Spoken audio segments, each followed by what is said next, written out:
Welcome to Understanding Photography with Kim Ayres, episode 77. Tonight on Facebook, it's the shadow challenge or the shadow casting challenge.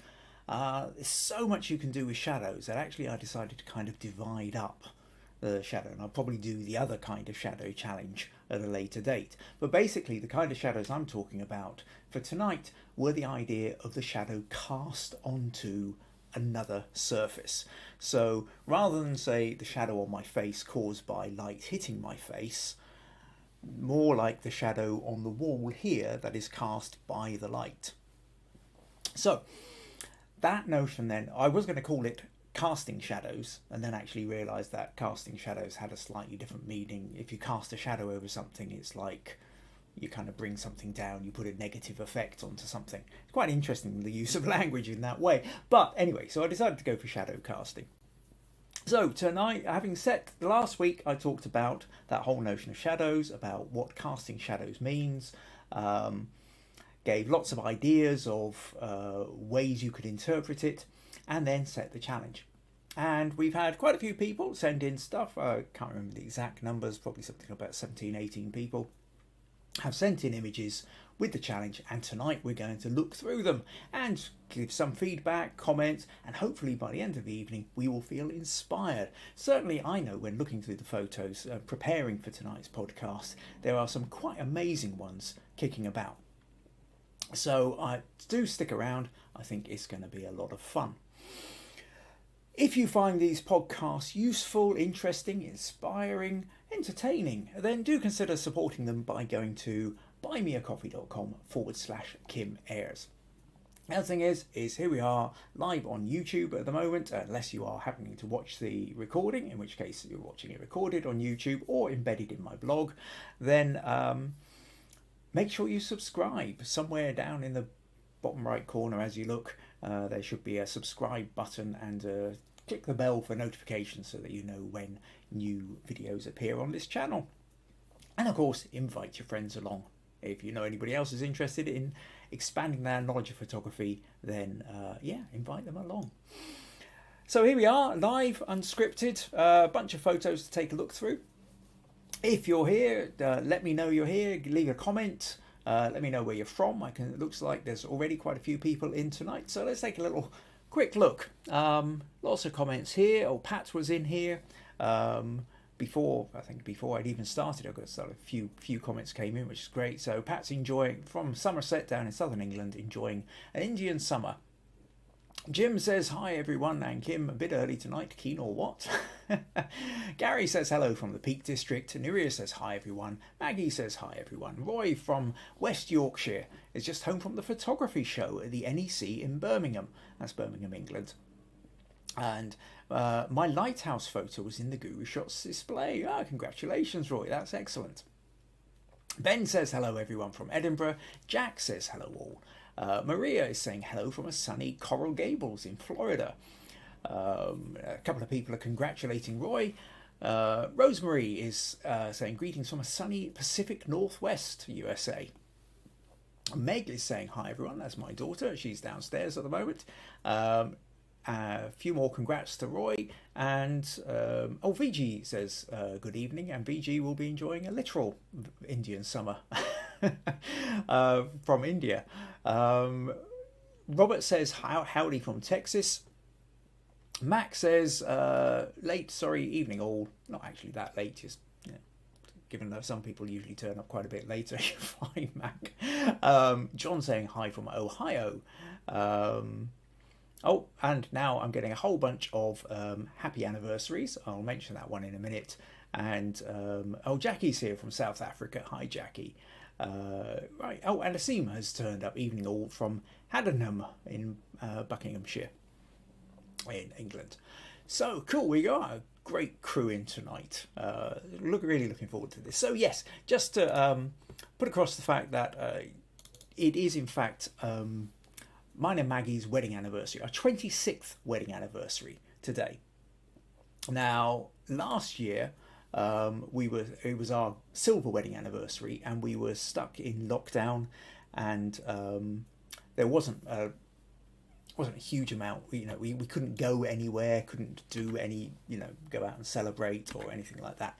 So we had a nice meal at home, but I also decided to sort of do a special photo setup. And one of the big key things, and some of you have been watching this for a while and know a little bit more about me, and Maggie will be aware of, is what we call the shed cafe. And it's basically the shed at the end of our garden has became something of a kind of a refuge, an oasis.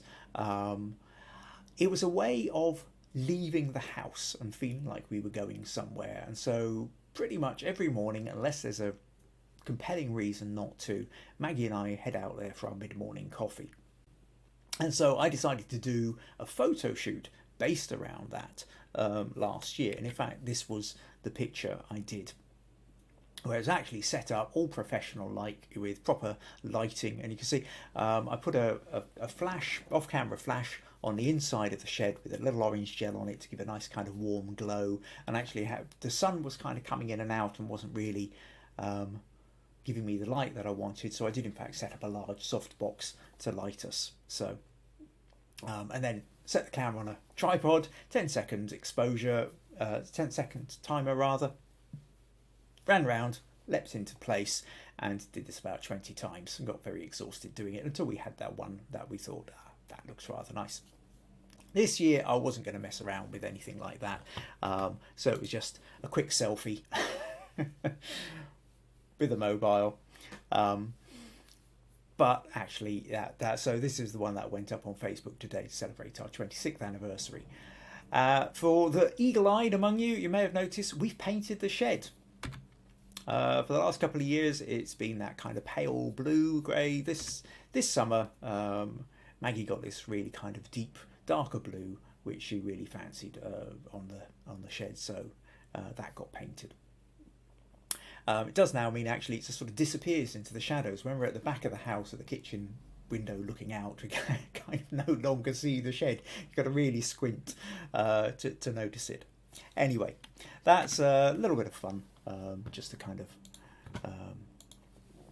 let you know, yes, so it's our anniversary today. We were away at the weekend, managed to go out for a really nice meal. So yeah, right, okay, so what else have we got here? Yeah, lots of happy anniversaries. Greatly appreciate every single one of them. Oh, Chris has made it. Well done, Chris. Glad you could. And Inga is here from Oslo as well. So great, we've got even more people coming in. Excellent. Right, so let's make a little start. Sorry, Max saying that's no shed, that's a luxury apartment. Yeah, kind of depending on where you live, it probably is. Certainly, I think I've lived in my teens. I lived in bedsits that were smaller than that. John likes the shed portrait, and Stacey's here from a dry, hot day in Pennsylvania. Glad you could make it along, Stacey. Cool. Right. Okay. So the shadow casting challenge. Let's make a start. We've got quite a few photos to get through, and some really interesting and inspiring ones as well to chat our way through. So this idea then of casting a shadow, and the whole idea with shadows, or the interesting thing about shadows is, say, unlike a silhouette where you have the outline of the subject that you are photographing, the shadow can be distorted quite considerably depending on the angle at which the light is falling and the surface on which it's falling.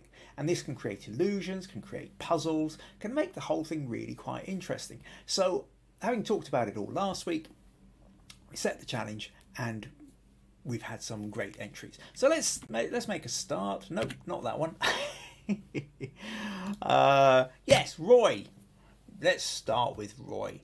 And Roy says, I almost threw this one away, but when I saw how the shadow neck had become elongated, I then flipped the image and converted it to black and white to emphasise it. The dog is actually a small dachshund, and so the shadow is nothing like the real Betsy. And in fact, actually, let's just show you here. So that's the original photo, and you can kind of see, you go, oh, okay, photo of the dog, a bit of a shadow. doesn't necessarily grab you in the same way, and yet turn it upside down and now suddenly the shadow becomes dominant. A couple of people said reminded them of a camel when Roy put it into the Facebook group. A bit strange. I was thinking more of a giraffe, but then I was showing Maggie earlier and she thought perhaps a llama or maybe an alpaca. But certainly the thing is it no longer looks like the small dog that is being cast by the shadow. So I thought this was a good one to start with. I think certainly the converting it to black and white was a good idea for that as well, Roy. So brilliant. Thanks for sending that one in. So what I'll do is each time I show a picture, I'll just flip back and double check if there's any comments. Generally speaking, what happens though is I'm running about 10 seconds or so ahead of the broadcast. So by the time you've seen it and I flip back and then you've written a comment, I'm usually on to the next one. So there might be a little bit of kind of back and forth with this one. Okay, so what I would also say though is just for future reference, there were 3 that were put in that I just didn't have time to go through. Maria, Mac and Stacey, my apologies, I wasn't able to include your images this evening.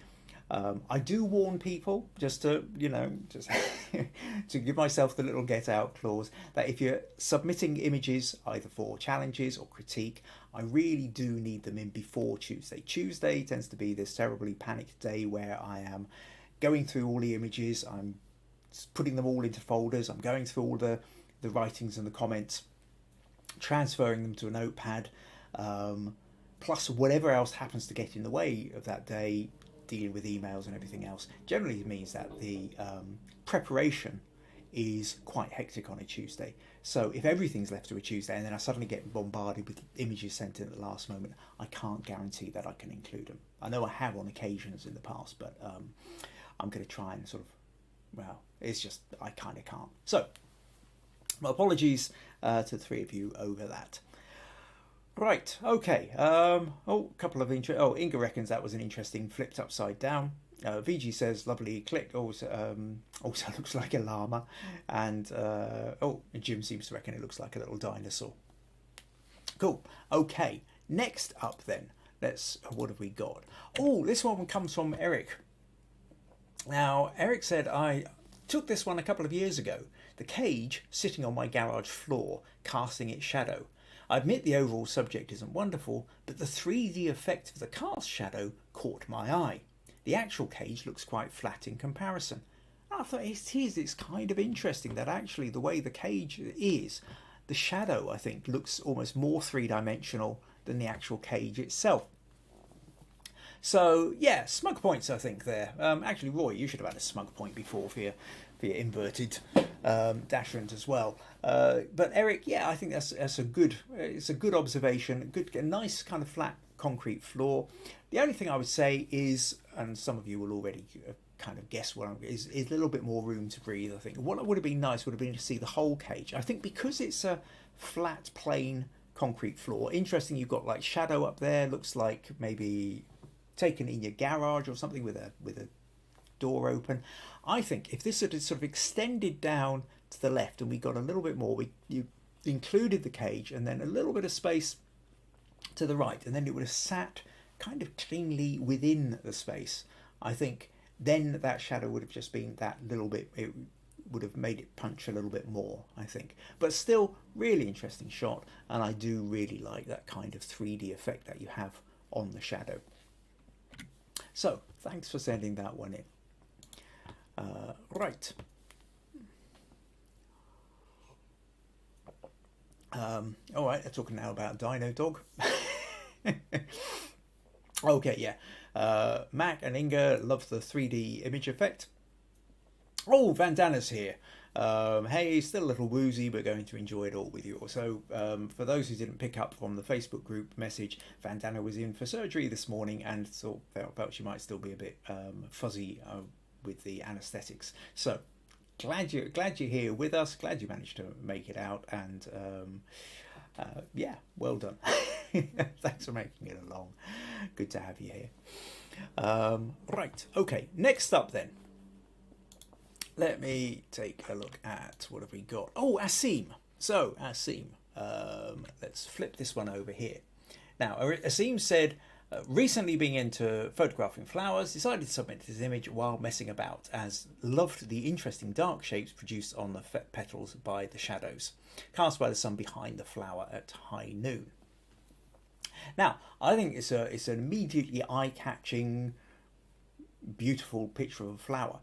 However, Asim, I think I am going to have to challenge you on whether it really fits the brief. One of the things I talked about last week was the idea that what I was more interested in was the casting, the shadow being cast by a subject onto another surface. And this is really the shadow of itself on itself. And that's not quite the same thing. I think for something like this, what would have been interesting, for if we were talking about the theme and brief of this particular challenge, would have been if you'd had this the shadow then cast onto a wall or plane surface, or I would have given you, if there'd been something else, if you'd had something like a bee or some kind of insect, the other side of it, that was then casting its shadow onto the flower, then I think that would have, I would have happily included that. So I think there's an important point here, which is about, and it's understanding with, well, in this case, the challenges, but it also applies then when you're putting in for photo competitions. There are sometimes, we all know this with photo competitions, that there are times when we're putting an image and we put in an image that is, we know is just so much better than ones that scored much more highly than we did, than our photo. But part of the thing is our photo truly on theme? And if, certainly when you're talking about some of these sites like Photo Crowd, Guru Shots, Viewbug, those kind of crowd voting sites, what you tend to find is if you've got to stop and think about it, people haven't. They've just whizzed past. If the theme is shadows cast, so we're expecting the shadow to be cast onto another surface, then the fact that yours doesn't, or you want to argue the point and say, oh yes, but this bit of the back end of the flower is casting a shadow onto itself, it's too late. The decision has already been made to move past. So, beautiful photo, but I'm going to have to call you as not being properly on theme for this one, Asi. So, but thank you for sending it in, because it gave me the opportunity to talk about that notion of whether things can be on theme or not, which I think is actually a really important part. Great. Where are we now? Oh, Michelle's here from South Gloucestershire. Glad you could make it, Michelle. And Roy's now chatting with Michelle about living briefly in Thornbury. And Asim saying, sorry I didn't fit the brief, just thought it was different. But like I say, thank you for sending it in, because it's one of those important points. And I know, in fact, I can't even remember what it was now. There was yes I do. There was a photo competition online recently where there were close to 2,000 entries, and my entry was something that came in at something like 1,993. I mean, I was in the bottom 10 of 2,000 entries. Was my photo so terribly appalling that it wasn't worth scoring above? What it was, the theme was first signs of autumn. And clearly for that, all the winning images were pictures of leaves on the turn. All the, leaves turning red, leaves turning orangey brown, forests, leaves falling on the ground. Everything was about the leaves. I thought I would be a little bit clever. And I put in a picture of a lollipop man. Not sure what that is in American English, but basically it's the guy who stands there with a bright yellow jacket and a stop sign, stands in the middle of the road to stop the traffic to allow children to cross when they're coming out of school. And I've got a picture of one of these, and he's just stepping out into the road. It's pouring down with rain. There's a school kid coming towards him, also getting soaked. And to me, first sign of autumn, it was like back at school, it's autumn, it's raining, you've got the Lollipop Man. I thought it was brilliant. However, the fact that it appeared in the bottom 10 out of 2,000 entries only goes to show that it didn't matter how good the photo was, nobody else thought it was on theme.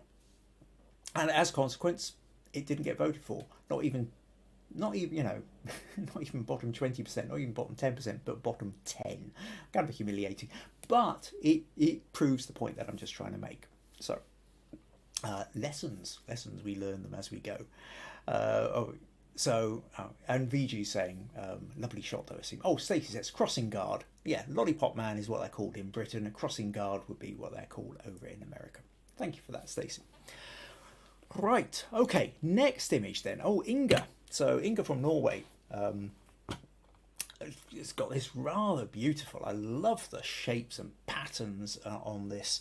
Says, sun shining through a crystal vase and gave some intriguing patterns on the wall. I guess there was something between shadows and reflections.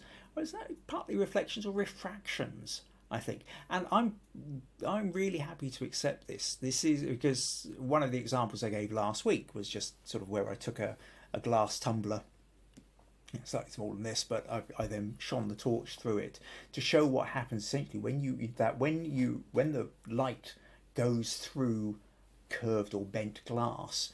You get shadows at the different, depending on where the thickness is of the but also you get refractions of light which then cut across the shadows. And I really like this. I think there's some beautiful textures. I love the way the sort of streaks of light cut through. On a personal taste, I'm not so sure about the sepia tint you've gone it. I probably would have gone more black and white, but that's a personal thing. And you know, if you're happier with that tint, then you stick with that. But yeah, fantastic light, fantastic shadows, fantastic refractions. It just becomes a mass of texture. Really lovely, Inga. So yeah, smug points for that, and thank you for sending that one in.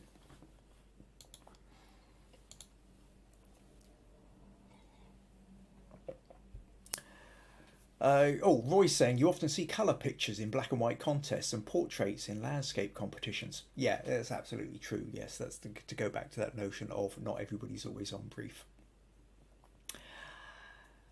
Jim's actually really loves your vase picture, Inga, and says this is so beautiful. Sepia is better than black and white. There you go. So we've got these variations in tastes. Cool. And John's also come in with understand completely what you're saying about being on theme and placement in competition. Excellent. Right, so next then, let's move on to Jacqui. Jacqui says this image was taken from a bridge crossing the street. I couldn't resist taking it as it not only showed the lines of the bridge, which form a pattern in itself, but also that of the man crossing. Here you can see both the subject and shadow, but with the traffic light, a minimal amount is seen, and one mostly views the shadow only. This was taken in Cape Town City Central in late afternoon. So here we've got the bridge itself, where we've got fantastic patterning, the gaps in the steps, and you can see the gate and the barrier, and then the long shadow of the man walking through, and then the long shadow of the traffic light coming in here. Now, that was another interesting language thing, because Jacqui put, you can see the shadow of the robot, and I had no idea what she meant by robot, so I had to ask, and she said it was the traffic lights, that in South Africa traffic lights are known as robots. So nice bit of education there again with the language.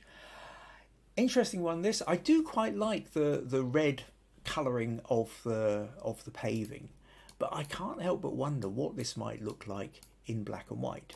Now, is this going to...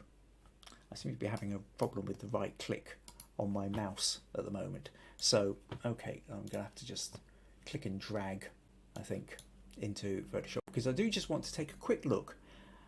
The other thing is I kind of prefer... I feels a little bit, to me, just a little bit kind of too busy on the left. I almost want to actually remove that traffic light, and this part here, which just seems to sort of jut out from nowhere, I think you could probably crop that, something like that. Maybe just, you can then tighten that in. And then what I would want to do is actually convert it to black and white. And here I think it actually feels stronger to me as an image. I think you get straight, because the power of shadows so often, not all shadows work best in black and white, but very often the power comes in, it's about tonal contrast, the darkness of the shadow. Now sometimes that works really well in colour, but in this particular case I think it actually works out stronger if you're in black and white. But again, there's personal taste that comes into this. So if you've got a preference for that, then Jacqui, then ignore me on that one. That's okay. All right, where am I? Okay, so Max says, I like the two shades of the shadows. Jim says, interesting with lots of shadows. Robert says, looks like a shadow staircase. Well done, Jacqui. Viji says the shadows are dominating. Lovely. Rosemary says, so many great lines and triangles. Stacey says, lots of shadows, very interesting. Chris says, love the way the diagonals and the staircase shadow help to focus you in on the man's shadow. Jim says, black and white works well. Vandana likes the black and white. Jacqui says, I think the crop and black and white work better. Thanks. Okay, good. And Inga thinks the diagonals also become clearer after cropping. Beautiful capture. Roy says the shadow looks like Kim's mannequin. Great composition and better in black and white. So I'm guessing, referring to the little mannequin that I just have sort of sitting up there. Casting a shadow, yes. Casting a slightly different shadow every week. Right, okay, a couple of other people have said sort of yes on the black and white. Okay, let's move on then to Doriana. And Doriana put in this one and said, where are we? We just didn't have any sun as it rained all week. So this one came in yesterday quite late. Said, I took this while students were measuring shadows. Not the best. Okay, well, first off, Doriana, I mean, certainly if you don't have to wait until sunshine for shadows, you can use a torch, you can use window light, you can use lamp light, you can even use the light that most phones tend to have, a kind of built-in torch as well, and do bits and setups like that. So don't feel like you have to wait for the sun. I think what's interesting about this photo is less about the photo and more about the concept. I really quite like the interest that what you say is that you took this while the students were measuring shadows. So the idea then that, so you've got the shadow of somebody who is measuring a shadow. I love that concept. I love that idea. Lovely exercise to do as well. If you've got the school, you know, if you're in the school to show how shadow lengths can change depending on, you know, the length and the angle of the sun and what the light source is. So I think this one is one of sort of is really one with the concept. So excellent, nice idea on that. It's then a case of trying to think, well, is there a way of making that slightly clearer with because without that sentence, without you saying that that's what he's doing, it's not overly obvious to me that that's what he's doing. So I think it becomes more interesting if you want to take that concept of measuring shadows, then essentially you want to get lower, get in closer, have the hands, is that some kind of ruler or protractor? Can't really see quite what is in his hand here. But if he's got some kind of ruler, and I think you want to take that idea and ramp it up and think, how can I make that idea a little bit clearer? But lovely idea. So thanks for sending that one in, Doriana.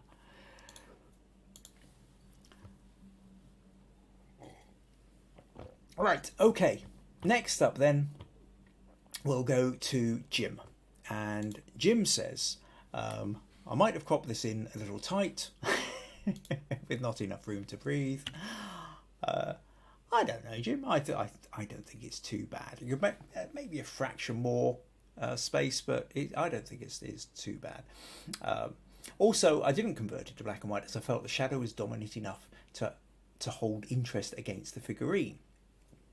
critique welcome. Well, I think this is a, you know, it's a good, well taken photo. And what works here, I think, is the fact that your little figurine is white against the black shadow, and it really gives that kind of yin yang feel, I think. So it's a really nice contrast of, you know, I mean, obviously with this we've got the three-dimensionality of it, the highlights, and whereas the shadow is of course completely two-dimensional.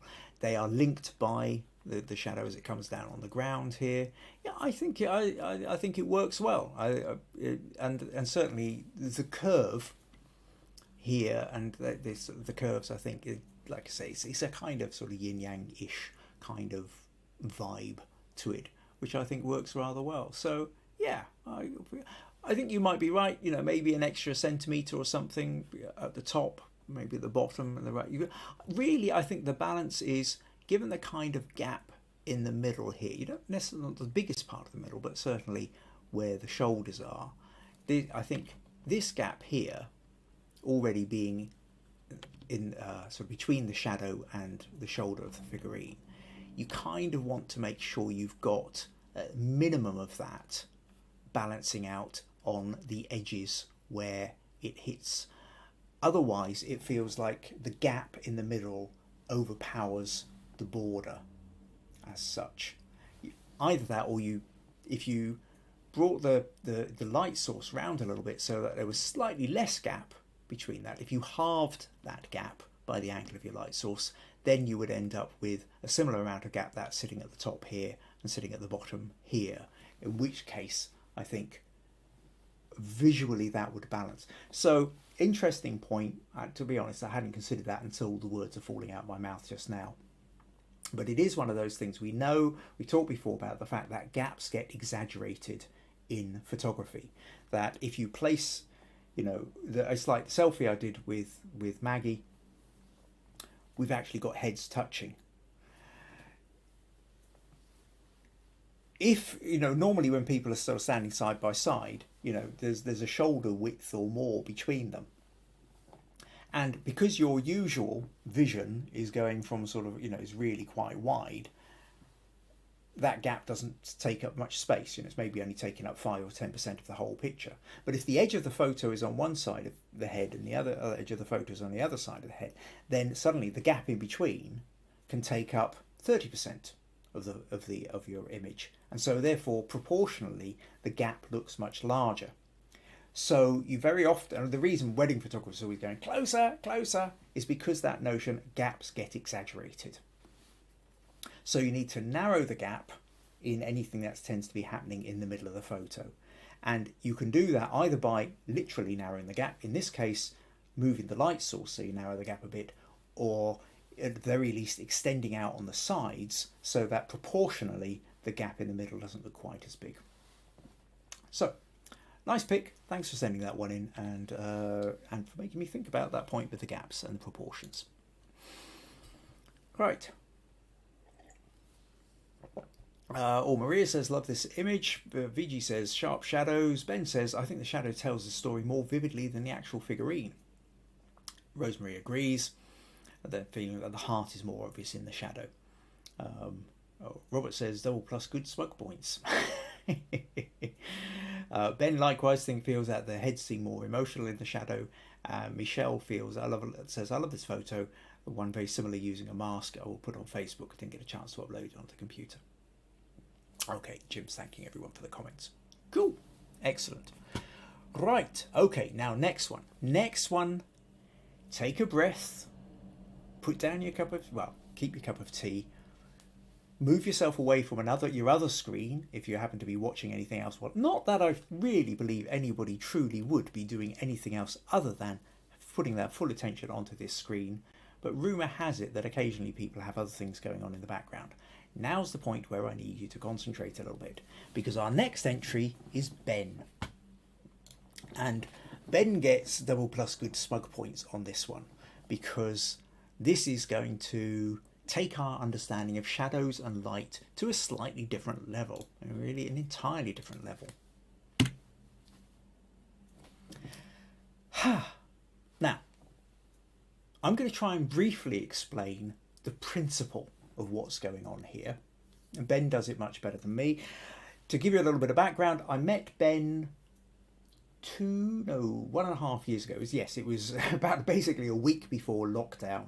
The two of us were both doing a presentation at a James Clerk Maxwell event. And I was talking about photography and Ben was talking about light. Light is Ben's speciality. And light and colour particularly. And so it doesn't surprise me, and I'm delighted that Ben decided to go for coloured lights. And what Ben, let's try and read you a little bit of what Ben says. It says, this rose in the vase was lit by separated red, green and blue lights. This gives the shadows that are coloured. And depending on which colour combination of lights is prevented from reaching the screen at any given place, you get a different shadow cast. So what you've got to think here is that we know from, that notion of RGB or CMYK. RGB, red, green, blue. When you combine red, green and blue lights, they make white.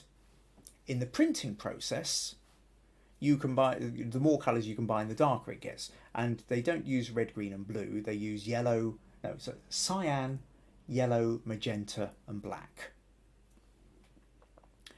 Now what's really interesting here then is that he's using red, green and blue lights, and then the shadows are kind of picking up and hitting, kind of coming out in these opposites, in these sort of cyan and yellow and magenta.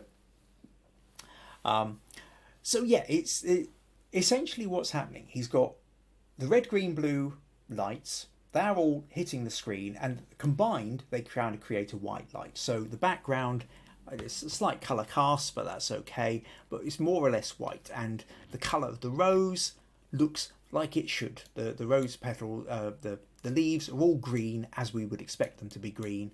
The vase looks like it's probably the colour it should be. It doesn't have a particular cast or hue, like if he'd only shone a yellow light on it or a red light or a blue light or anything like that. However, because the lights are not all coming from exactly the same spot, I suppose that would be white light, they're all just slightly spread out, means what we've got is 3 different shadows. And in essence, what happens is if you imagine you've got 3 lights coming out, and where the red light is casting a shadow, this cyan, this pale blue shadow is actually being caused where the red light isn't hitting. So the red light causes the cyan shadow. Well, it doesn't cause the cyan shadow. What happens is the green and the blue light are bypassing, and they're casting together and creating that, and then the red is being subtracted out of it, leaving the cyan. Are you with me? I don't know whether I it's a tricky one. It's essentially what's happening is when one colour is missed, the shadow is changing. It's not that the red causes the cyan shadow, it's the absence of red and the fact that you have the blue and the green combining which is causing the cyan shadow. Does that make sense? If that makes sense, hold on to that, because each of those is happening at the same time. So the yellow shadow is caused by the absence of the blue light, and the magenta shadow is being caused by the absence of the green light. Then when you've got 2 of them overlapping, so you then end up with these extra lights. So suddenly we've now got the blue once we've got 2 of the lights missing. We've got the red, and then we've got bits of green, and then where it's black here is where they're all overlapping. We don't have any colour hitting it at all. So it's a really strange. So you can, if you want to sort of analyse this and break it down and play with it, you can learn a huge amount about how light works and how shadow works. Now, the problem is if you've already got half an understanding of this, the rest of your brain will go, ah, ooh, wow, incredible. If you have no understanding of this, if this is your kind of first time of ever really being exposed to this, there is no way I am going to be able to explain this in a few minutes in a way that you're going to go, aha, got it. So allow this moment, if you fall into that category, allow this moment to be one of those to realize that light is made up, white light is made up of blue, green and red wavelengths. And when you split them, just like when you get rainbows is a way when light is split, and it can also create different shadows as well. And it's a huge amount of fun, a fun thing to play with. Now, Ben, I was chatting with him via email the last couple of days over this photo. And he's thinking that he may well sort of write a blog post or even do a presentation or something on this and break it down. Ben will be able to explain it much better than I can, and he will break it down into the proper details. So once if he goes ahead, if you go ahead and do that, then we can place the link into the Facebook group, and I will give a shout out to it on the following podcast. In fact, we'll place the link into the YouTube bit as well for anybody who's not on Facebook. But double smug points to Ben on this one, because I think it's just fantastic how it shows all the different colours. From the 3 different colours that we're getting, we're ending up with 6 different shades of shadow, which is just superb. So thank you very much, Ben. Right, have I lost everybody? No, we still have plenty of viewers. Good, I haven't frightened you all away. Okay, so lots of comments here. Nurije says, I've been waiting for Ben's photo. Michelle says, this is amazing. Robert loves it. Inga says it's intriguing. Viji thinks it's breathtaking. Mac loves it. John loves it. Rosemary says, this is fantastic. Could be really cool with a solid black object. So the only colour in the image was the shadow. Oh, that's a nice idea, Rosemary. I like that one. Yes, then it would be the opposite of what your eye would expect. I like that. So, yeah, so the object itself then becomes black like the shadow you would think, yes, and the shadows are the ones that are in colour. I really like that idea. Challenge for you there then, Ben. Okay, Viji's asking how it was made, and that was the notion of it being 3 different bicycle lights, I think. Meg says, what an absolutely stunning photo. Well done, it's incredible. Roy thinks it's fascinating. Ben's explaining.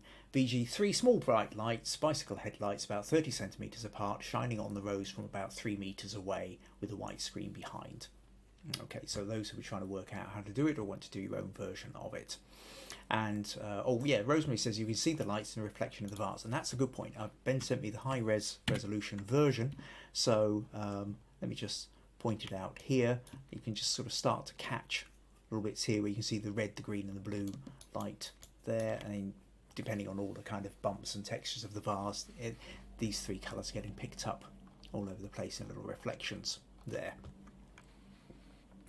Right, where was I? So, boom, boom, boom, boom. Yep. Okay. Jim says, very clever, interesting how you explained this. Did I manage to explain it? I just kind of, okay. Hopefully you got enough of it. Okay, Rory says it makes sense. Oh, that's good. Ben says, I tried a black and white version, but it didn't work as well. Yeah. Kind of defeats the point. Brilliant. Yeah, like that. Okay. And Max says, photography is all about light. How we choose to manipulate light creates awesome images like Ben's. Cool.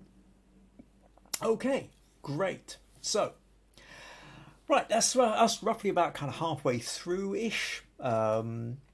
If you're enjoying these podcasts, if you're finding them useful, you would like to support them, then buymeacoffee.com/Kim Ayres is the place to do it. The other thing to do, invite your friends along as well. Let's expand these podcasts and the viewer and the memberships. For those interested in, generally speaking, on a Wednesday morning, I write a blog and embed the video in this. So go to kimayres.blogspot.com where you can read all the blogs that I tend to write there. Sometimes they're very related to the podcast, sometimes they're only very loosely related to the podcast. But if you enjoy reading a little bit extra, the blog is available too. Also, of course, here on YouTube, at the YouTube channel, youtube.com/Kim Ayres, you can find all previous 76 episodes and various other things like bits of behind the scenes videos of some of the photo shoots I've done as well. Make sure you hit subscribe and the little notification bell. Right, okay, let's move on then. So next we go to Viji. Oh, now Viji's, this is another clever one where Viji has been, oh, no, wrong one, once again. So Viji has been really getting in and playing with light. And I think this is really clever. So what we have here is we've got the magnifying glass sitting at the top, like a kind of Sherlock Holmes detective thing, and down in the right corner we've got a little kind of night watchman, or security guard with a torch, and very cleverly Viji has used the refraction of the light through the lens at one end to become the torchlight of the little figure on at the other end. And Viji says, for the shadow challenge, I thought it would try getting a bit creative as well. Though the sketch is far from perfect, it's just a tool to achieve the desired result. I wanted to use the shadow for both objects and also the light source for the subject. Did a black and white version which was edited in Photoshop to give the volume at the torch head for the challenge. Feel free to comment and give pointers on improving further, adding in the screenshots as well in the comment section. So what Viji also did was she put in a couple of shots to show, so this was the setup, and we have here that, so first, you know, the point of creating a little figure, sketching it in, and we've got the pen and the magnifying glass, which gives you actually a sense of size, which is rather good. You know, see how big the figure is compared to the size of the pen. Oh, there we go, sorry. And did I miss one in between? Yep, there we go. And here's the kind of the final. So here Viji's using the light on her phone to create the effect, and eventually sort of playing around with different angles ends up with this. So yeah, brilliant. Extra smug points for Viji for this. I think really creative, a lot of fun. In terms of critique, I think I give it a bit more room to breathe. It just feels, it's brilliant in the middle. It feels a little bit too tight. I also feel that because you've vignetted it slightly in the post-processing, we've kind of lost the figure down a little bit too much. I think if you'd pulled out a little bit further, I mean, if we go to here, I can see there's space enough for you to be a little bit further out. Is that the same figure? Yeah, I think yes, because you're looking at this at an angle. I think a little bit more space to the right, maybe a less. If you were going to vignette it, not to do it on that side so much, kind of lost it a little bit. And again, maybe a little bit more space around the edge of the magnifying glass. But other than that, I think it's a brilliant idea. I think it's really creative, and obviously a lot of fun to try and set up. I think that's one of the things. There are some that people have put in tonight where you just go, wow, that's taken a lot of thought and then twisting and turning and angling and everything. There's precision. That's the word I'm looking for. Precision gone into this, which I just think is fantastic. So, well done there, Viji. That's absolutely brilliant. Great. Oh, yeah, you've got loads of people coming in saying it's a great shot. Jacqui, Rosemary, Michelle, Mac, Maria, Robert, Jim, Inga, all saying great idea, well done, clever, all these kind of things. Ben's also saying very nice idea, interested to hear what train of thought it was that led you there. Asim thinks it's a very playful, the cartoonesque feel of it. John's applauding the way people are getting very creative. Mac also really loves the fact that you put the screenshots. So a very useful idea to show you how you can how you got there, and that's true. I really think it was these kind of little behind the scenes shots for something creative is really useful for everybody else to sort of see how they could go about it. Chris says you've also got a submarine shadow to play with. Viji says no, it's not the same figure, Kim. I had to draw a smaller one. Right, okay, so yes, so that setup was the practice setup, and then from there you then realise things aren't going to quite work, and so shrunk everything down and played around. Brilliant. Okay, while posting there was a mix-up. Cool. Ben says I should have taken a picture of my setup. Absolutely, you should, Ben. And I think if you're going to do a blog post on this, then please do include other photos, things like the setup, and also, I mean, if you're doing the blog post on your one, Ben, what you can do then is you can do different photos for the setup of, like, this is what happens when I just have the red light on. This is what happens when I have the red and the green combined, or the blue and the green combined, and look at the way the shadows are happening. And now look what happens when I introduce another one. But having said that, I'm just telling you what you know already. You are a master at being able to explain. You give lectures on this kind of stuff all the time. But I'm really interested to see what you would do with that.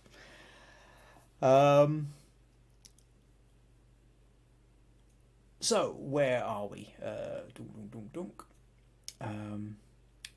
Viji says Ben saw a similar image and tried to recreate it.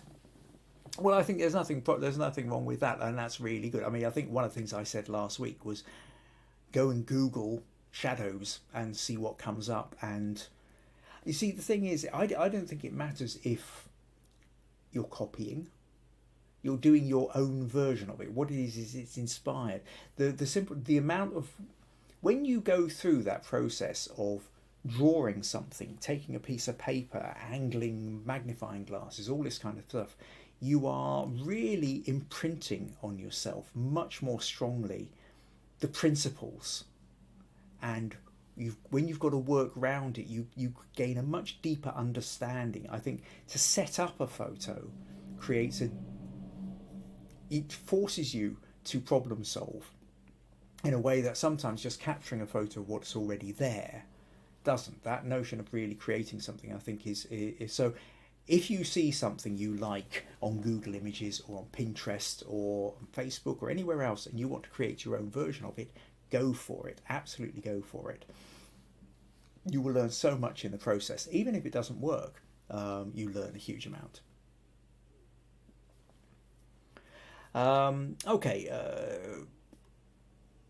Right, Ben says I'll need to rearrange all my sitting room furniture again. There is this notion, I think, that there's a phrase in photography which is 1% inspiration, 99% moving furniture. And it's certainly true if you're either a portrait photographer or a product photographer of some kind. Right, okay, where are we going to next? Okay, let's go to Nicola next. Let me just move through to here. And this is Nicola's picture.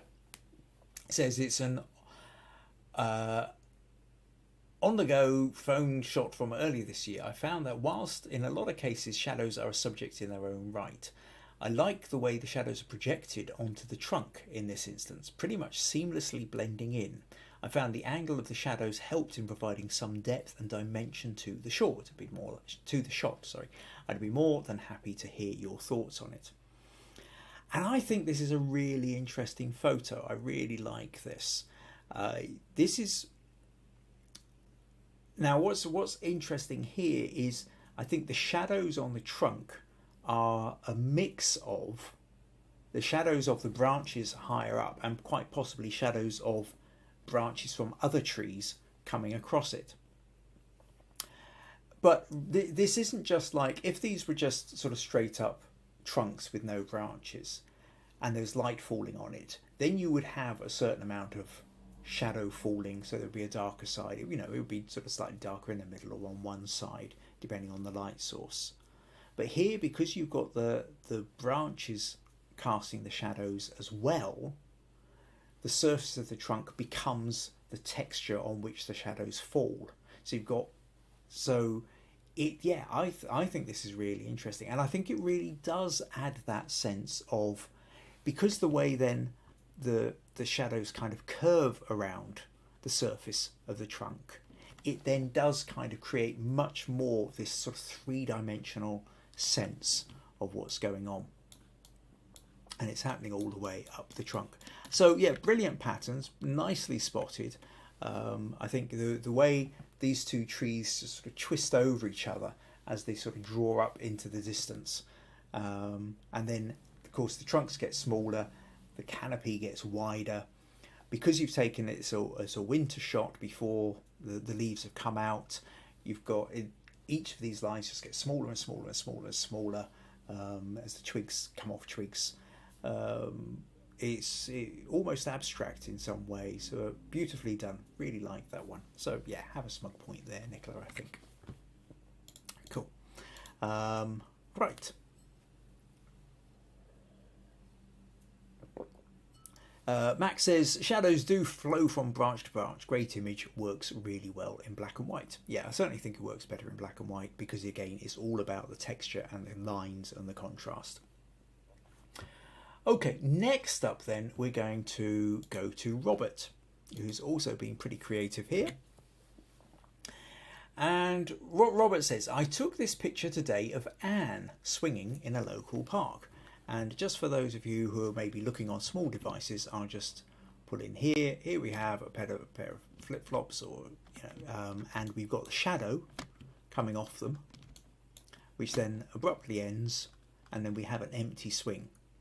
So essentially, this is two photos cropped together. So what you do is you, I've seen ones where you maybe have somebody standing in a pair of shoes casting a shadow, and then they carefully climb out of their shoes, back out, you take the second photo, and then you just blend them together so you don't have the person in.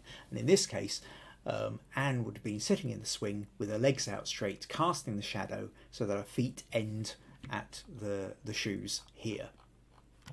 And then the second photo, as long as you've got the camera potentially on a tripod or an absolutely set surface, it means that when you come to editing it, you can just take the two photos and blend them together seamlessly and easily. Robert goes on to say, originally I was going to have a neighbour's kids do this, but they were unavailable. Which is probably just as well because of the cloudiness of the day. We only had about 5 minutes of direct sunlight. I tried to get Anne to lean back in the swing, but it was too late. A cloud had covered the sun. I think it would have been better if you could have seen her hair and head hanging down. Alas, Anne was getting tired and had errands to run, so this was the best I could do. Okay, so good point. And I think you're right. I think because of the shadow here, I'm guessing the angle Anne is at means that her head and body are sort of essentially lost. It kind of does look like trousers coming up, and you get to the waist and then it sort of vanishes. So it's less for a sense of a shadow of somebody in a swing and more a sense of a shadow of a pair of trousers or pants, as I think you call them on that side of the pond. And so yeah, we got the legs only. And I think it would, if you'd had the body stretching out, if you'd had the hair hanging down, I think that really would have for certain been a little bit more interesting. I think also there, Robert, I think the problem is because it's a very, very textured background, I don't know that the shoes are really standing out well enough. I zoom in and we can see them, but they're quite textured shoes. Now, we do have a colour difference. We've got that kind of pinky purple against the brown, but because they're mottled, it sort of starts becoming slightly camouflaged.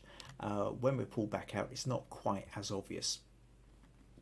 Also, it tends to feel as the swing is quite small, or sort of, again, there's quite a large gap between where the bottom of the swing and the top of the shadow. If the shadow had gone further up, or if you stood back out a little bit further, so again, that gap proportionally, that gap would have seemed smaller. Maybe got a little bit more of the park in. I think that could have worked quite strongly as well. So I think here, Robert, smug points for concept and idea and going for it. But I think I would try again. try variations on this. Maybe grab one of the neighbour's kids if Anne's too busy. If Anne's happy to come out again, I think long hair flowing will make a more fun shadow as well. Think about, though, the shoes and actually having something which is really going to contrast. Maybe a pair of big boots might stand out a little bit better on something which is a textured background, something like this. But lots of fun, and really glad you sent that with it. I'm glad you had a go at doing that, and thanks for sending it in. Oh, Maria's had to leg it, said ciao all till next week. Okay, Max says this is a very interesting, very clever, creative Robert. Robert says, this is one photo I spent a lot of time to ensure the shadow hit the shoe. It's not actually swinging in the photo, 100% live shot. Vandana saying, sorry, NHS Wi-Fi not so good. All right, you're kind of cutting in and out there. Ben says, right, the swing we can see is not the one she's on. A live shot creativity is at its best. Oh, hang on a sec. It's one photo. Okay, sorry, let me just take a little look back at that again.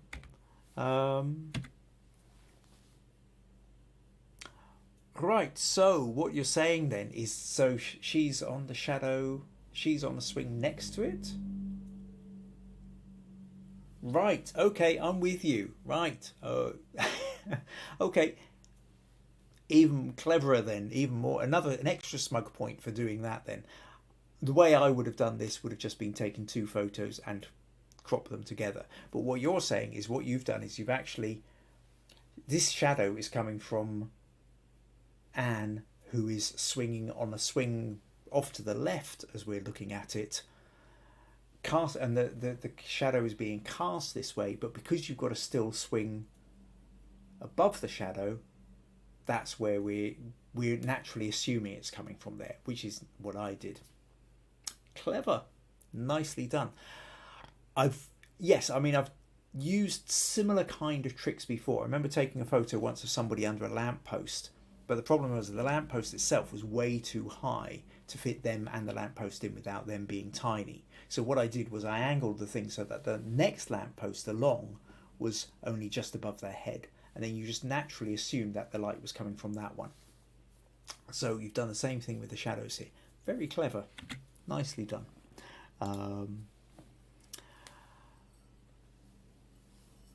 Okay, so where are we? Right, yes, so Max says, I know that feeling, because Vandana, right, because Max also been spending bits of time in the hospital at the moment as well, and is not particularly happy with the the Wi-Fi connections. Robert says, agree on the textures. We don't have any sand in our swing sets, only wood chips that make it harder to capture.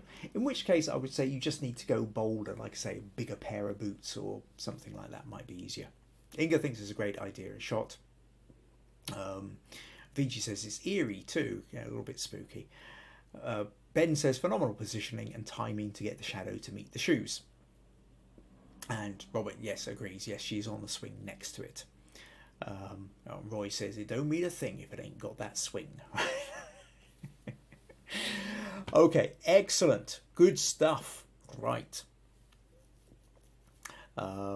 Stacey said I thought it was taken from a different swing, so Stacey was ahead of the game here, recognising it for what it was. So let's move on then. So let's move to Rosemary.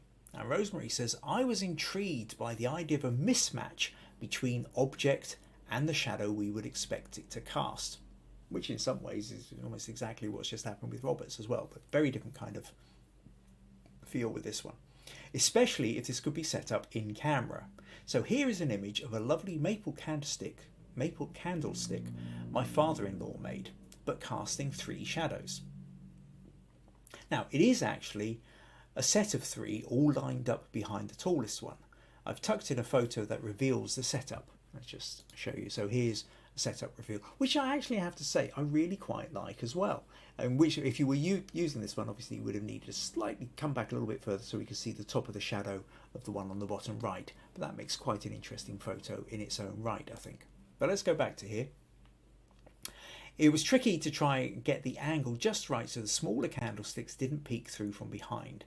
The background isn't my favourite because of the black seam where the foam core meets board. But the poster board I curved into a seamless background made it impossible to keep the rear candlesticks hidden. Maybe due to a curve under them?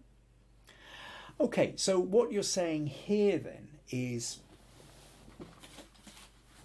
essentially, let's grab a magazine. Let's flip back for a moment. So you've got the line because you've got your ground and then you've got your backdrop. And what you tried to do was create a poster board, so that would have been sort of bending the background. So if you bent it, then you would have had a more seamless kind of background, which would have been better. But when you did that, the candles then didn't line up behind. And I think that's really just because you probably had them pushed too far back to the poster board. What you really need is you need a flat bit of board with a bit of run-in, and then before it curves up. So that way, all the candlesticks are on a flat area before you hit the curve, and then it curves up. So depending on what you're using, if you're using a piece of card that's sort of bent all the way, then it's not really going to work. Sometimes something I have seen people use lino, and you flip it over and use the back end of the lino, which doesn't have any pattern on. That sometimes you get a nice stretch of that, and you can have it flat for quite a while, and then you bend it to go up against and pin it or whatever, and then you end up with a nice little curve, but you've still got that flat ground all the way. So hope that helps. But yeah, lovely idea there, Rosemary. I think let's throw you some smug points on that one. Exploring that idea of creating a different shadow to the object that you've got, or one, there being a mismatch, because I think that's kind of one of the themes of the whole shadows challenge. Right. Okay, where are we? Next up we have, let's just double check, see what we've got in the way of comments.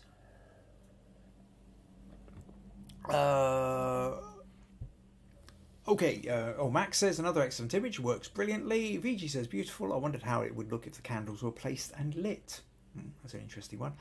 Stacey says, I really love the idea of multiple shadows. On Sunday night I took a walk and was under a street lamp and I cast 3 shadows, even if you had multiple objects. Viji says, how did I miss this photo? And the reason you missed this photo is because it was emailed to me, Viji, because Rosemary doesn't do Facebook. So one of those things that I've talked before about, which is, not everybody does Facebook. So if you are a YouTube only kind of person, then just email me the images and we can include them. Right, where are we? Jim says, nice shot, great idea. Viji says, day-night matches, cricket matches. 4 shadows of a single person is intriguing too. Yeah, that's when you get multiple lights coming in and creating multiple shadows. Yeah. Right, okay. So next up then we are doing Sophie. And Sophie said she took 3 attempts to get a good picture of a bird and her shadow. The bird was constantly moving in search of food on a concrete pavement. And then I asked, which one is better? What do you think? And I did what I very often do in this, which says, choose one. And so I said to Sophie, which do you prefer, Sophie, and why? And this is an important thing it's not just me being a bit funny about things. I think it's one of these things that happens periodically, especially on the challenges. People will stick in more than one photo. And it's one of the reasons why I always say just one photo, is because I am deliberately trying to force you to choose. You might not choose the one that I would choose. That's okay. Right isn't what the podcast presenter would choose. Right in this, if you're developing your photography and you're developing your eye and you're developing your sort of photographic voice, what you would choose is the most important bit. You have to take 3 images and go, well, I like them all. They've all got something going for them. But which one, if I had to get rid of 2, if there was no choice in the matter and I was left with 1, which one would I keep? Curating your own work is a really, really important part of developing your own photography. And that means that there are going to be times when your favourite photo could well be one that nobody else is really bothered about. But if you constantly try and chase what you think other people are going to like best, then it's kind of a bit more empty. Now, okay, I can hear the argument in my own head as I'm talking about it, because what is it going in for photo competitions if you're not trying to appeal to the maximum number of people, or at least appeal to the judges? And there is that, and that's fine, and you understand that if you're going in for something like Photo Crowd or Guru Shots or something like that, you're putting in an image which you are hoping will appeal to the maximum number of people. And that's fine for playing with that. But if you are talking about developing your photography and developing your eye for photography and developing your authentic voice in photography, then that only happens by the choices you make. The choices you make, not just with your aperture and shutter speed, but the choices you make when you are curating. When you go through that little folder of images of the stuff that you created today, which are the ones that really stand out for you? Which are the ones that make you go, ooh, I like that, I'm on to something? And I think it's so important that you are essentially forced to choose. You have to force yourself to choose. There is no right or wrong answer in the world. There is only the one that you feel is the best. And the more you do that, the more your voice, the more your photos start to become yours and not just somebody else's. So, having said that, well, I didn't go through all that. I just said, pick one. Sophie then went through which one she liked. And in the end, she chose this one.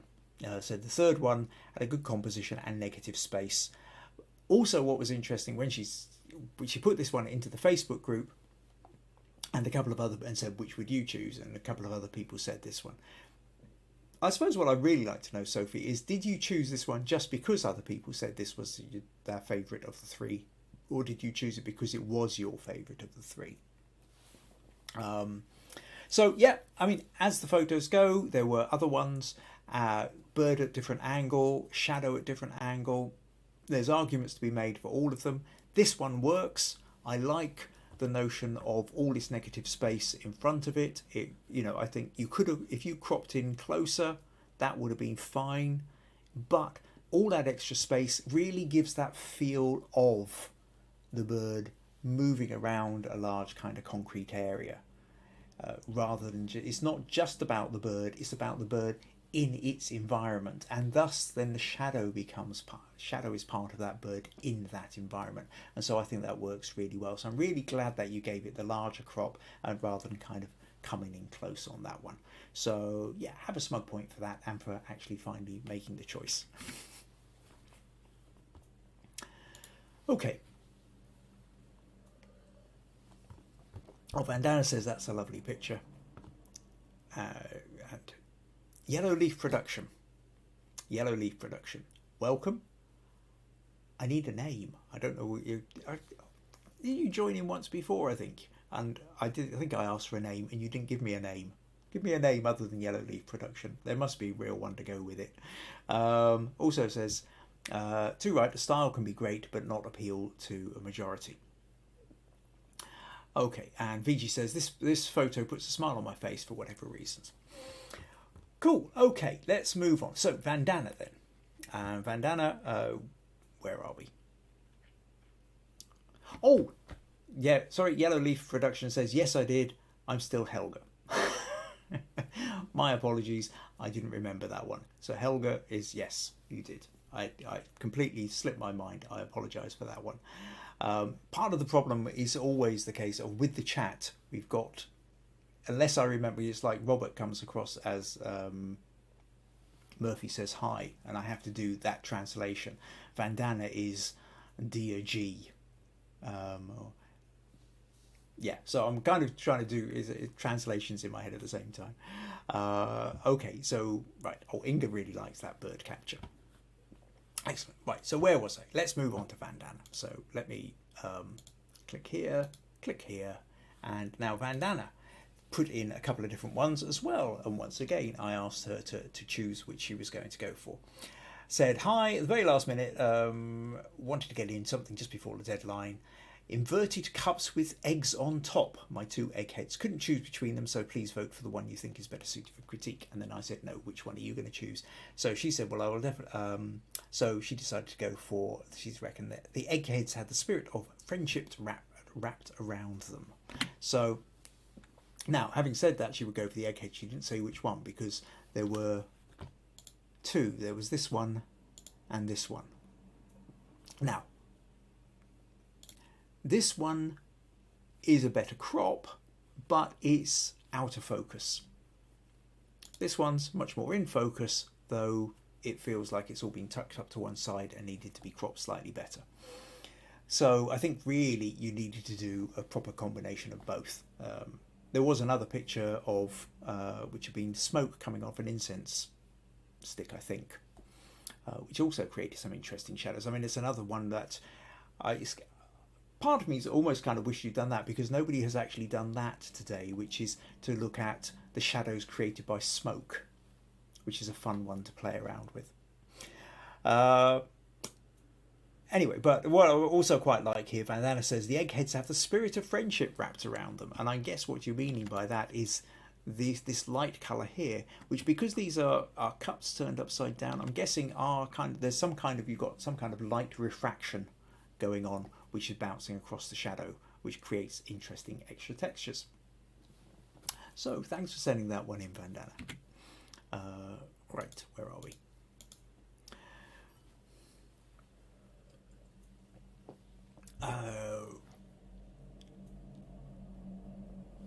Right. Okay, Helga says, and yes, I like the balanced bird shot too. The large negative balanced the bird and the shadow nicely. Viji says, looks like 2 egg-headed kids. Inga says, I like the cropping, creates more of a feel of movement. And Max says, I like the concept and it's creative. Good job. Oh, Meg says there is a quiz called the Eggheads. This is true. This is true. Right, next then, we're on to Garry. So just 3 left, I think. Getting towards the end. And now Garry had got really quite creative and precise, and I was quite impressed with this. Garry said, I did what you advised, and I trawled the internet for ideas and examples of shadow work, and eventually I decided to work with a piece of white A2 paper, a torch, a hand torch, and my camera held on a tripod over the top of the paper looking straight down onto the sheet. This is the Polo crown. As you can imagine, was created using polo mints. So, for anybody who doesn't know, polo mints are the mint with the hole. So they are little mints, sweets, candy, which have a hole in them. You can see them here close up, and it actually has embossed polo on the edges. And what Garry has done here is he's turned some of them flat onto the light, in which case we end up with the hole in the shadow, and then some of them he's turned straight on, and I think that's really interesting, so that you get the different shadows. And then what he's also done is he's lined them up, creating alternate lines into a kind of a triangle, until you end up with this huge crown, which actually reminds me very slightly of the Game of Thrones, Sword of Thrones look to it as well, but that depends on your reference. If you ever saw Game of Thrones, you might know what I mean. But I think brilliant. I think smug points are plenty for that, Garry. Taking the idea, playing with it, creating it, messing about, trying to get the precision there to cast exactly the shadow you wanted to. So Garry says polo mints were sugar-free, which he's sure made a difference, placed horizontally and vertically in relation to the light source in diminishing stepped ranks. Originally I had the design in landscape format and running from left to right. I thought the result was okay, but when I was editing it a piece in Lightroom, I turned the composition into portrait mode, and it gave it an additional impact that it does not have in the original setting. It's interesting to see this change. And that's a really good point, Garry. I think that notion that sometimes, especially when we're playing around with light and shadows and abstracting, it is worth turning the image. If you go back to the very first image we started off with Roy, Roy's image was you know, he didn't think there was much there until he flipped it upside down, and then the shadow became far more dominant and it became a much more interesting image. So it's always worth, if you're not sure, turn it 90 degrees. So, you know, perhaps that was one way that it started off. That changes the feel of it again. Left to right, different from right to left. This way does feel much more like a crown because it's then extending upwards. So yeah, always worth thinking about that. Couple of discoveries. So if you are going to try this at home, a few things that Garry found out, bits of information which might be useful to remember. So some of the discoveries he made was, first of all, clean the paper thoroughly before you start shooting. I had to spend a lot of time cloning out dust particles and stray hairs off the paper, which could have been avoided had I cleaned the paper first. Really good point. I should probably have got thicker paper or stuck it down on a flat board to avoid the undulations, which you can also see. So there you go. Think about the thickness of the paper and whether if you're wanting a completely smooth bit. I used the torch. It was an LED variety with a glass lens screwed on the front. So I'm assuming something a little bit like this. Don't know whether, yeah. Actually, the glass lens does unscrew off this. Oh, that's interesting. Okay, hang on a sec. Let's flip back a moment. I just want to try something.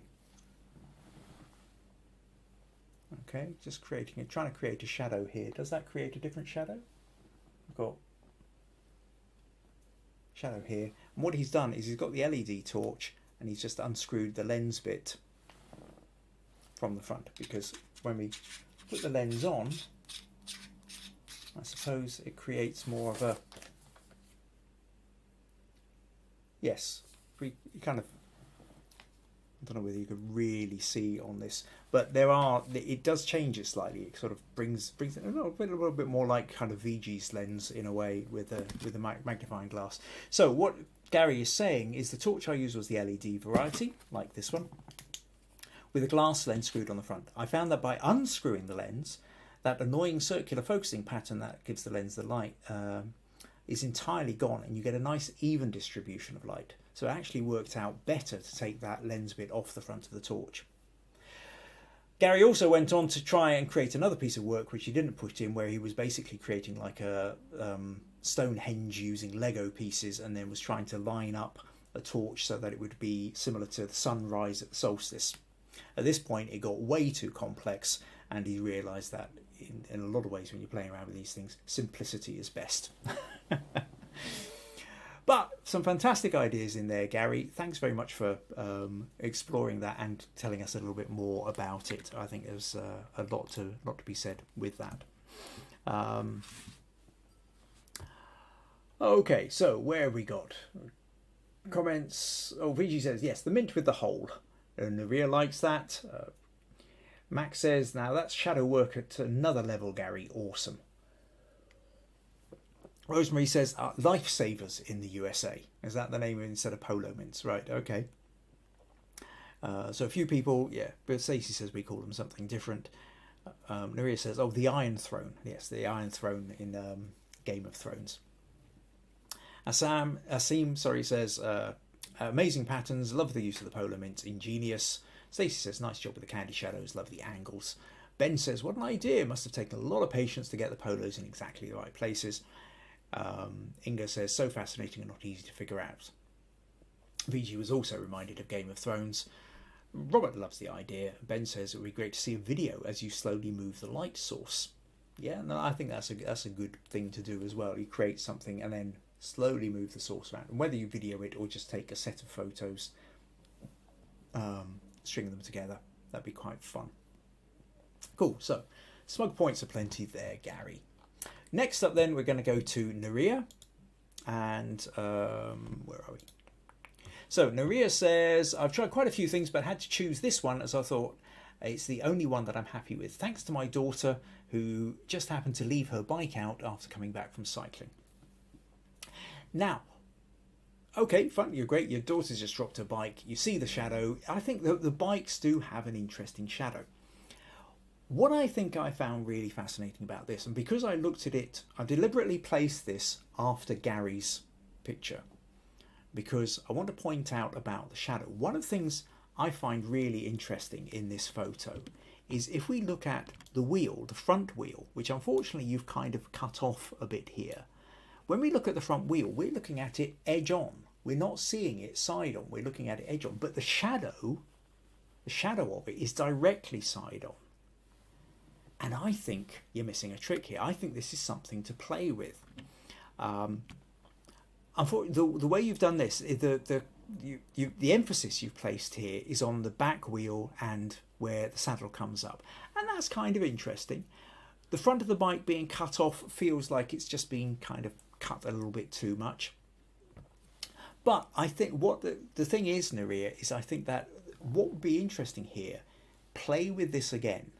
If you had the bike upright and you had the bike straight on, so that really you're just seeing the profile of it, you're just seeing, you know, the edge of the wheels, and maybe with the little with the pedals and the handlebars just sticking out at the side. You capture that in the photo, but have it side onto the sunlight so that falling onto the ground also into the photo, you then end up with, because the spokes are brilliant in this. In some ways, the spokes on the wheels look less real. They come out much more strongly in the shadow. Black and white is good because in this case, I think the concrete looks like it's got bits of lichen and other patternings on it. By going to black and white, we're just caught in purely the darkness, and it's about light and shade. But I think to do something like that with the bike, and essentially that becomes the equivalent of turning the Polo mint. So I suppose if we go back to Garry's polos here, you end up with, if you're looking at it, you know, from the side on, but it's casting a shadow which is different to the way that we're seeing it. I think there's definitely something, come back to that one, it's definitely something to play with in that Nurije. So, ideas to play around with. I hope you find that inspiring or have some ideas for it. Gives you some ideas. Right, where are we? Boom, boom, boom, boom. Right, okay, so we're still reading bits about Garry. And where are we? Meg says wrong page, Dad. Okay, I hope I put. Suddenly, I'm having doubts now as that I know I flashed up the wrong page, but I'm hoping that I put you on the right one. Right. Oh, okay. Nurije says, "Shall I have another go? Thank you. Excellent." And Viji says, "Spokes look very clear and sharp in focus." Cool. Right. Okay. Now I'm going to finish off with Chris. Chris did poke his head around the door earlier. I don't know whether he's managed to hang on right until the end. I didn't deliberately leave you to the end just to see whether you would hang around all the time, Chris. But it was just, this is another really interesting photo that I wanted to finish with. Which was Chris did the shadow of a chair and then messing about in Photoshop removed the chair. And this is what we end up with. And I love this. It's really... It's eye-catching, it's grabbing,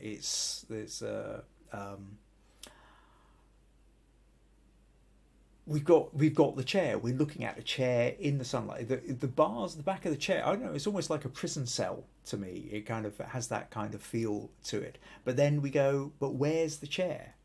Now, I suppose you could essentially hang the chair just slightly out of shot and push it in. But actually, no, this is the original photo. So I'll just talk through what Chris did with the chaser, because he put this in. It got this picture in the Facebook group, and for those of you who are maybe coming in and aren't aware of the Facebook group, I do have a Facebook group called Understanding Photography with Kim Ayres.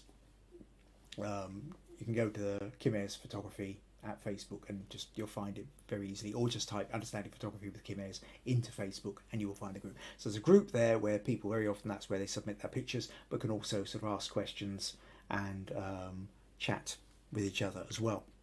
Excuse me. So of all the pictures submitted for the challenge, this one got by far and away the most amount of likes and comments and bits and pieces. So I asked Chris, I said, well, look, do you want to tell us essentially how you did it? So he said, the first thing I did was I was leveled out the paving slabs, so tilted the image a bit. Then I cropped out most of the top half and converted the image to black and white. So let's just, I will just, for those of you who maybe don't have, are just getting introduced to the idea of editing software, I'll just kind of take you through this slightly.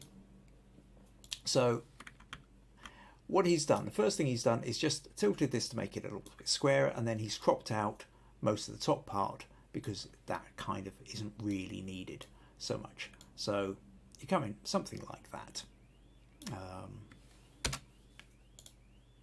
And let's come back here. Yeah, so he's a little bit closer in than that. But in essence, this is your kind of starting point. And then what we'll also do is we'll just convert that to black and white. And I think he's played around with contrast a little bit. So we're not going to get it exact. Chris spent quite a lot of time in this. I'm just showing you the quick version to give you a sense of. So I'll just select all that and copy and paste that on the top so that we've got, we can see what we're doing. So he's cropped it, he's turned it to black and white. And then the next tricky bit was removing the chair. And basically what he did was he spent a lot of time using the clone tool. Now the clone tool is this lovely bit. I think other software has similar kind of things. In Photoshop, it's this. And what the clone tool allows you to do is I can select, say, that bit there, and then I can paint it in somewhere else. So you can select one part of the picture and place it in another part of the picture. Now, the way you then do that with this is when we come in here, we can do something like, I'll just take this right down here. I can select, say, this little bit of stone here, and then I can paint that in over the top of that little bit of shadow there. Now, and then where this line of the paving joins, I can select that bit and just paint that. Actually, I'm just realizing I'm painting out the shadow. I need to be doing the opposite, which is painting out the legs. So let's start again. Let's select this bit and start painting out this leg here. Where I want this shadow of the tile to come in, I just select that bit, come back here and do that. And then I can select that bit of shadow, come across here, select this bit and come up and slowly start just sort of painting out what's already there. Select that. And so bit by bit, again, I can sort of, if I select that and then come across here, I can kind of paint out these bits. And what you can see is that I can use, by continually selecting different parts of the picture, I can start painting over the top to get rid of, I'm just going to get rid of the shadow again there. So do that and just, so you get the idea anyway, and bit by bit we just start removing the chair, and that's really what he did. And essentially then, with a lot more time and effort and energy and attention to texture, created this. So many thanks for that, Chris. That's a serious smug points for you for that one, I think, and a great way to end the podcast, the images that were sent in. So a few more comments here. Jim likes the idea with the bike. And all right, Chris is still here. Excellent. Jacqui says, love it. Helga says, surreal. Rosemary says, love how that messes with the brain, Chris. Nice sharp shadow, lovely. Viji says, another photo which I thoroughly love. Chris says, I moved the chair very quickly and went back to the picture before the shadow went. That's fast work. That's seriously fast work. Reminds me a little bit, that idea reminds me, there's a cartoon. Did anybody know Lucky Luke? Cartoon set, and they remember I had a Lucky Luke cartoon book, a bit like Asterix the Gaul, one of these French ones, and there's a bit where you've got this cowboy and essentially he's so fast on the draw that he manages to shoot the shadow before the shadow can catch up with him.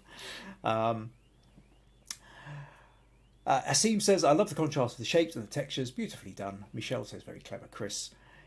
Stacey also thinks it's a very interesting shot and quite simplistic, loves the black and white and the natural vignette. Ben's laughing at the idea of the whipping the chair away. Chris says, glad everyone likes it. Cool, okay. And Viji's suddenly going, just aware of just how much work there is going into something like that. Helga says, I thought it'd just been made by hanging the chair just outside of the picture. The shadow would have been softer, but it could work. And I suppose in that sense, it's a bit like, yeah, our mind's kind of going there after the likes of Robert's use of the picture of Anne on the swing being out with the picture and only seeing the shadow of that. John says, hard to pick a best shadow of the evening, but I would vote for the coloured one. Excellent. Well, I think, so this evening then, that's been great. So thank you ever so much to absolutely everybody who's submitted images. Thank you to everybody who's taken the time to stick around, comment, give feedback. I hope that you all feel a bit inspired now to go out and try some other things, because that's the real point of, you know, the challenges here. I mean, we've got the different bits of the podcasts. We have the bits where I talk about particular photo shoots. That hopefully gives you ideas and inspirations to think about how you would go about the photo shoots and what goes on behind the scenes, and kind of aspire to thoughts and things you could do. I have the critique section there. You send images to me, we go through them, we get feedback, help you advance this. The challenges are really here for you to go and try, and sometimes you don't have the time. You raid your folders, back images, and, you know, find something which you think fits the challenge and put it in. But where these challenges really come into their own, I think, is when you actually give it a go. You know, try and create something for the challenge. And if you didn't get a chance to do that, we've got so many fantastic ideas that we've had this evening. Pick one of these. You know, whether you want to get some Polo mints or some candy or some Lego and just start arranging it on a piece, or whether you want to sketch something and have some light coming in, whether you want to play with different coloured lights, casting shadows against different subjects, play with the textures of the background. Is it falling on a hard wall? Is it falling on a white wall? What happens if it falls on a different kind of surface? All these different things that you can try. I think there's so much fun to be had out of shadow play, and you will learn so much in the process. That's the real thing. You're here because you have a passion for photography, and a passion to advance your photography.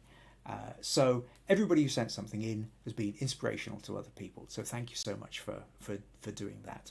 Next week, I'm going to be talking about a photo shoot called The Kipford Mermaid, which was really interesting. Did it a couple of months ago, a book launch, and we did a promotional photo which involved 7 people dressed up as sailors and mermaids, and quite a bit of work went into it, and I'll show you some behind the scenes bits of that and briefly touch on some of the editing processes I did as well.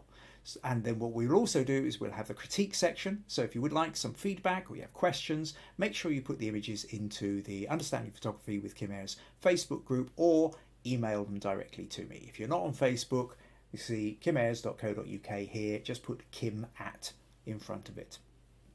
Once again, make sure you subscribe to YouTube, and if you feel that you're getting anything at all out of these podcasts and you would like to support them, then buymeacoffee.com/Kim Ayres is one of the ways you can do that. So let's last couple of comments here. Viji says, you haven't heard about a super movie star in India that I will save for another day, Lucky Luke of Southern India Cinema. I haven't. You'll have to tell me all about Lucky Luke at some point. Nurije's thanking everyone for great and inspiring ideas, and so's Jacqui, and right, so lots of thank yous and good nights, and excellent. So thank you all. Lots of fun, lots of inspiration, and get your images in for critique for next week if you're wanting to be involved, and I guarantee you'll have fun finding out about the Kipford Mermaid shoot too. So look forward to seeing what you all put in for next week, and have a good weekend. Take care. Bye bye.